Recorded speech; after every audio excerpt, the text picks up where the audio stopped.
go! Ito ang sumalubong sa atin sa ating delivery, ating pagbabalik trabaho. Ay, si Richie nasa likod. Ito payong ha. May payong ako. Dito mo na kunin yung tsinelas mo. Diyan ka naman galing, no? Hindi, diyan ka na lang. Dito ka muna. Mas mabilis bumaba dyan. Tapos nandyan yung payong. Maulan nga ngayon, sabi low pressure.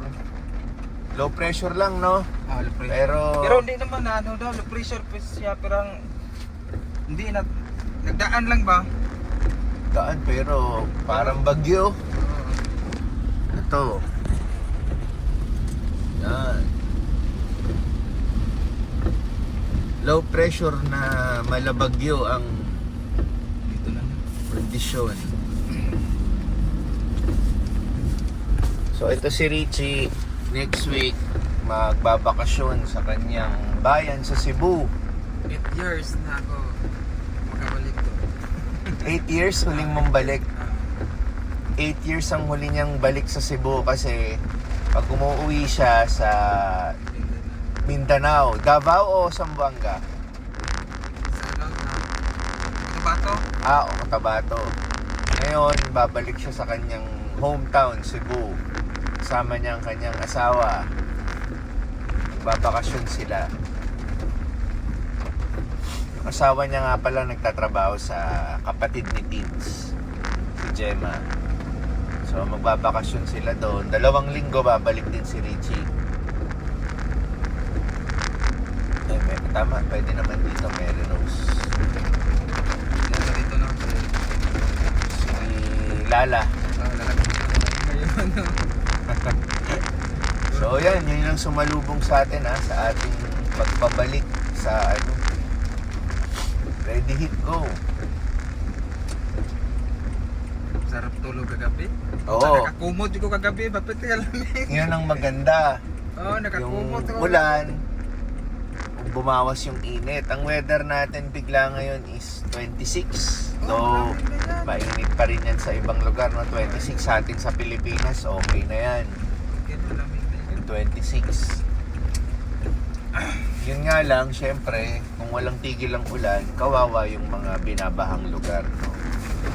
Pero para sa amin, na-relief kami sa grabing init. Yan. Nako, sana gising sila. Okay, double check ha.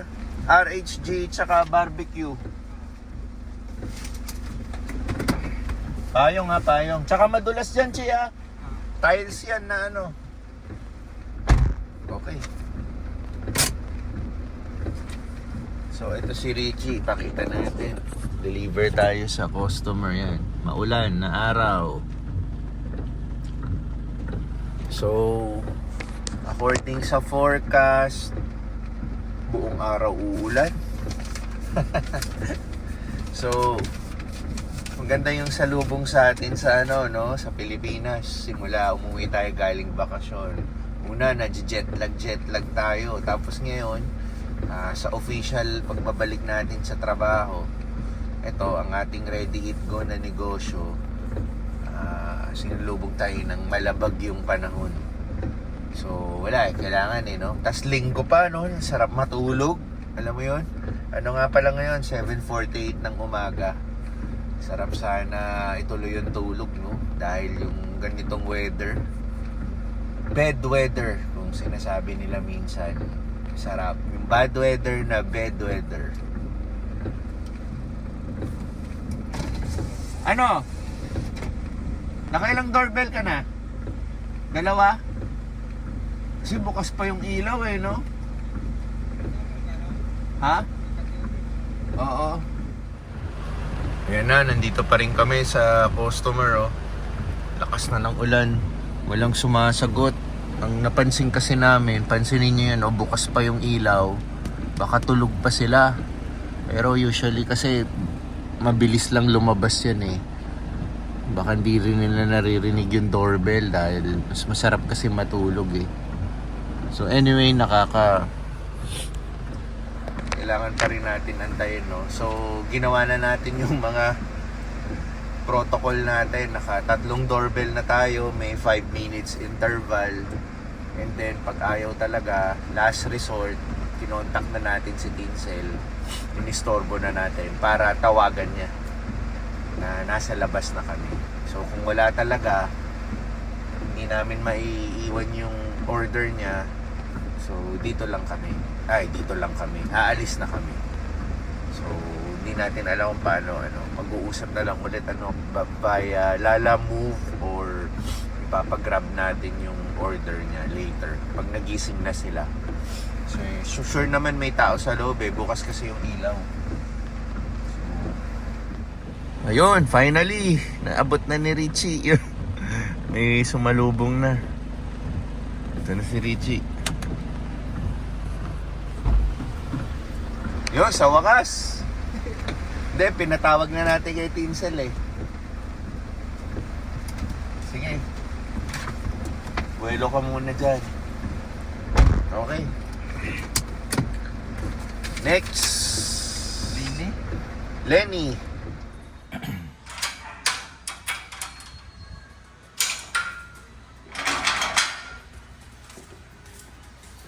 Next day tayo. Lunes.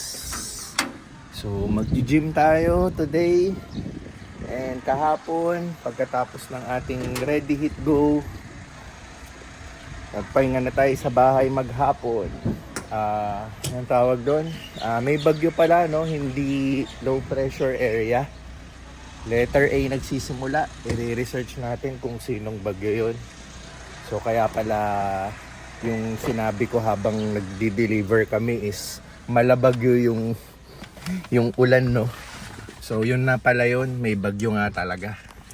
So buti naman, I think palabas na yung bagyo kasi titignan nyo yung weather. May araw na pero may ibang parts na makulimlim. So I think tail end na to ng bagyo. Kasi sumisipot na si haring araw natin. So anyway, yun nga, no? Mag-gym tayo kasi hindi natin nagawa kahapon. Nag-relax lang tayo kahapon after natin mag-deliver. And then yung hapon pala, meron din tayong naging viewing dun sa bahay sa BF Almansa. So yung before kami umalis, parang meron na kaming sure buyer, no? Gustong gusto na nila yung bahay. For some reason, hindi natin alam. Hindi na yata natin hindi na sila nag-reply kasi nga nag-vacation kami.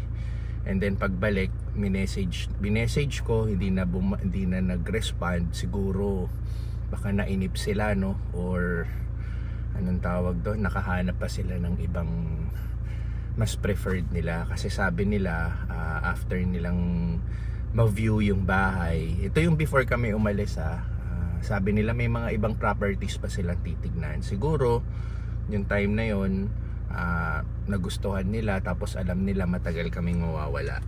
So anyway, ganun talaga, no? Ganun na sa pagbebenta ng real estate. Kailangan dito pasensya. Tulad din ng pasensya ng mga ahente na minsan sisipot si client para tignan yung bahay. Minsan kung kailan na yung oras na magkikita sila, ika-cancel nila in punto, no? So ganun talaga, kailangan natin pagtiyagaan, and soon I'm sure mabebenta rin natin yan. Pero yun nga, no, marami talaga nagkaka-interest. Like kahapon, yung buong araw na nag-rest ako after delivery, nagkaroon tayo ng viewing biglaan. So inano agad natin yung opportunity. Sabi ko tomorrow pwede ba kayo, which is today. Sabi niya pwede na daw siya right there and then and there, no? So sabi ko sige, umalis agad ako. Kahit anong sungit ng panahon, pinagbigyan na rin natin para makita nila yung bahay. So yun, tuloy-tuloy pa rin naman yung trabaho natin on that aspect, yung sa pagbebenta ng bahay. Also, di ba, yung under construction sa Rainbow. So yun, this week naman, ready hit go ulit, and then bibisita na tayo sa Tacuyodon this week. I-schedule na lang natin, kakausapin natin si OIC, mag-schedule tayo para makapag usap naman kami for the month of June, yung magiging plano for the month of June. So far, so good.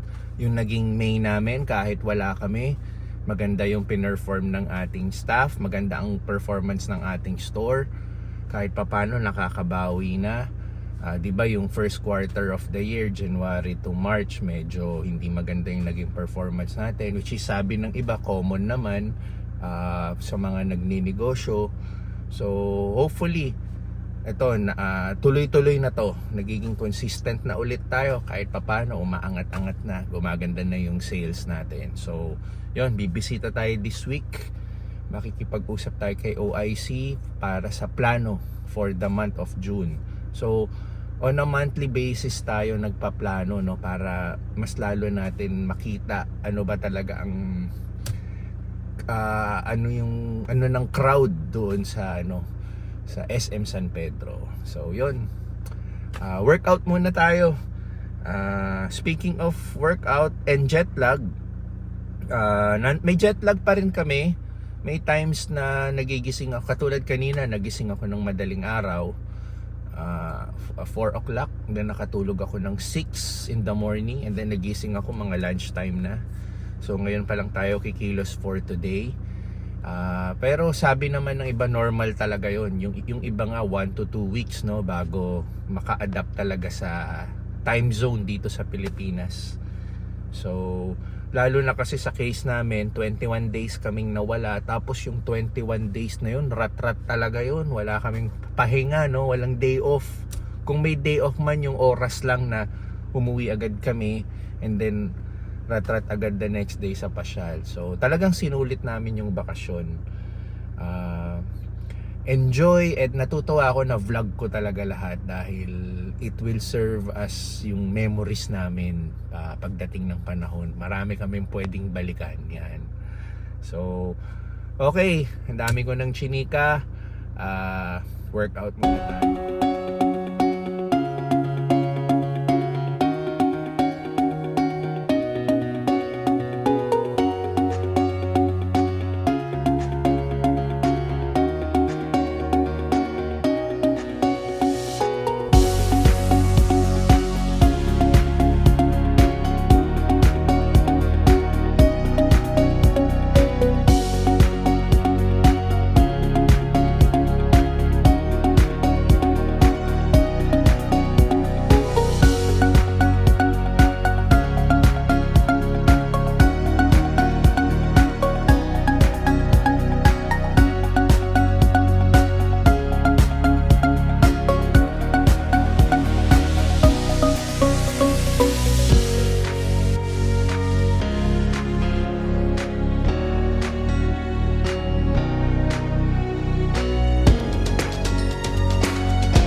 May bakante pa bang stop Anytime Fitness?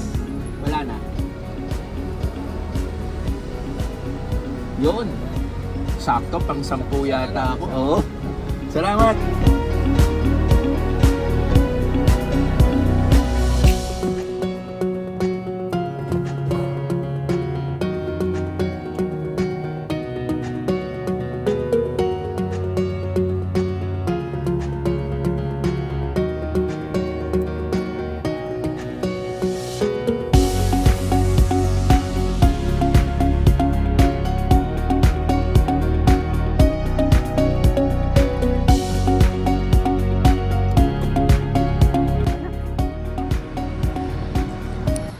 Okay. Dito tayo nag-park sa may parking talaga ng South Mall, kasi yung mga parking slot natin sa condo puno. Lahat may naka-rent. So no choice tayo kundi dito tayo sa may bayad. Pero speaking of may bayad, nakaswerte tayo. Meron pa tayong stop ng parking stop ng Anytime Fitness. So yung sa gym kasi dito sa Anytime Fitness, meron silang 10 parking stops. Free ito. So kung may bakante pa, may stop pang available, tatanungin lang namin yung guard sa baba, and then bibigyan kami. Free na yung parking to. Kung wala, magbabayad kami ng 30 pesos for the whole day. So swerte tayo. may nakuha tayong parking stop. And then, siguro walang masyadong nag-gym at this moment. Kasi anong oras na no? 2:00. Patay na oras to, siesta time. So, swerte tayo. Sabi ng guard, last stop na to. So, napuno yung 10 parking na mga taga Anytime Fitness. So, swerte lang, swerte. Nakalibre tayo. So, anyway, dito tayo. Ito yung condo. Diyan tayo madalas nagpa-park. Ay, tira. Hindi gumagana. Warm up agad. Hindi gumagana yung escalator.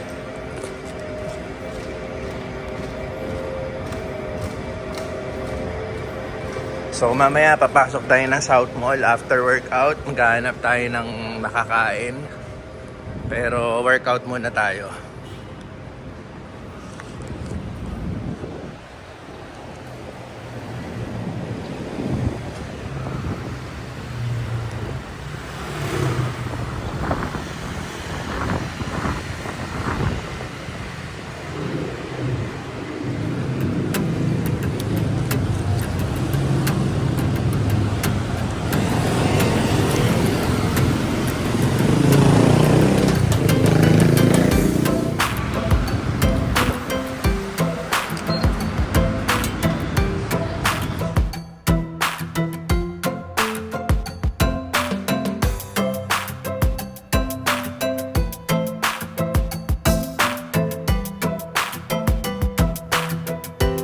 Okay, tapos na tayo mag-workout.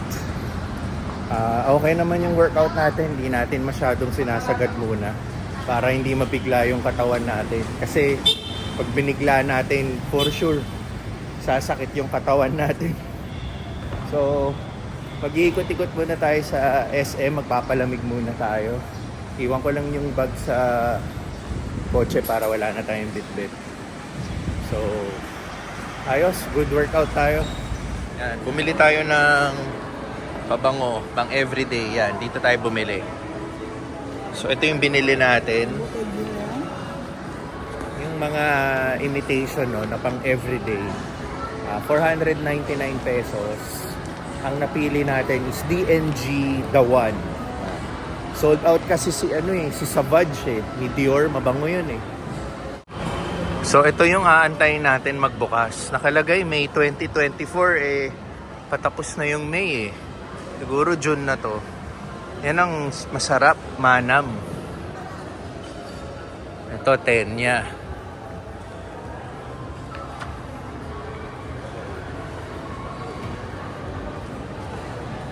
Oh, may bagong naka-display dito. 1 million discount, kunin nyo na. Ang bagong Camaro. Ganda rin no?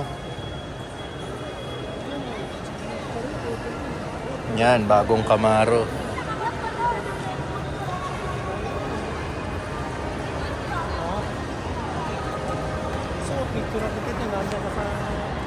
So, yan. Naka-display lang, kaya kinuha na natin. Ngayon, kakain na tayo. Ang ating usual, ang ating yogurt. So, doon tayo sa food court. Ang first meal of the day natin. So, yung yogurt all you can nila, tinanggal na nila yung paborito nating blueberries. Mangga na lang. Nadali tayo doon. So, ito yung binili natin. Blessed berries. Inano na lang nila, nakaset na. Teka, saan ba yun? So, ito yung iba't iba nilang products. Yan. Saan ba yung binili natin? Tayin natin, ha. Ito. Naka-ano na siya, naka-a la carte na siya. Hindi na siya part ng all you can. Ito na. Serve na sa atin. Yan. Ayun, salamat.